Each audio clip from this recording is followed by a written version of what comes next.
So when we think about inclusion in organizations, something that we often focus on is the environment that can help sustain inclusion. And there are four key factors that will impact inclusive environments and whether or not people perceive that there's inclusion within their organization. These are fairness, integration of differences, information sharing and access to information, and decision making.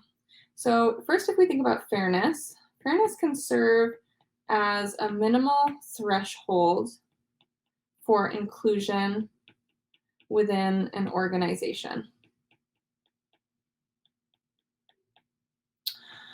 So how an organization structures its policies and procedures can indicate which groups might be best supported within the organization. So ideally, for an inclusive organization, you want all groups to be equally supported and have equal access to pay, to promotion, to training, to all of the benefits of the organization. When we think about an organization as a whole, we want to adopt a learning and integration perspective.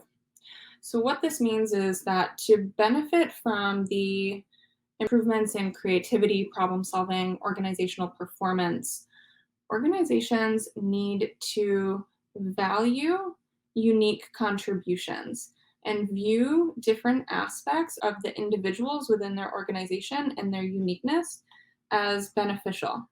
So together, individuals are thanked and appreciated for the uniqueness that they bring to the role. So together, the organization is better for all of these unique perspectives. When we think about the integration of differences, we think about information flow.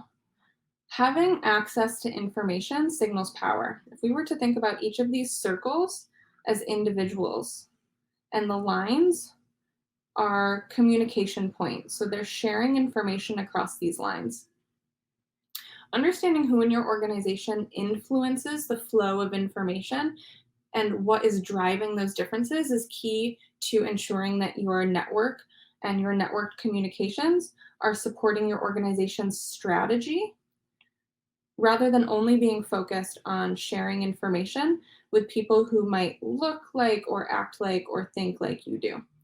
So you want to ensure that your network is connecting individuals based on the work that needs to be done rather than by specific identity groups.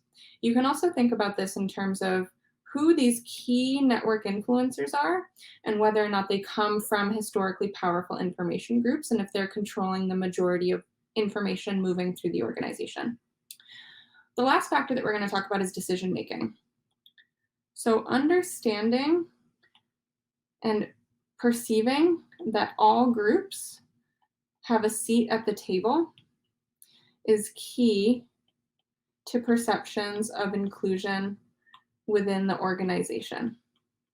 The belief that your group or your perspective is not necessarily represented at the table can impact your ability to believe you have a say in decision making moving forward.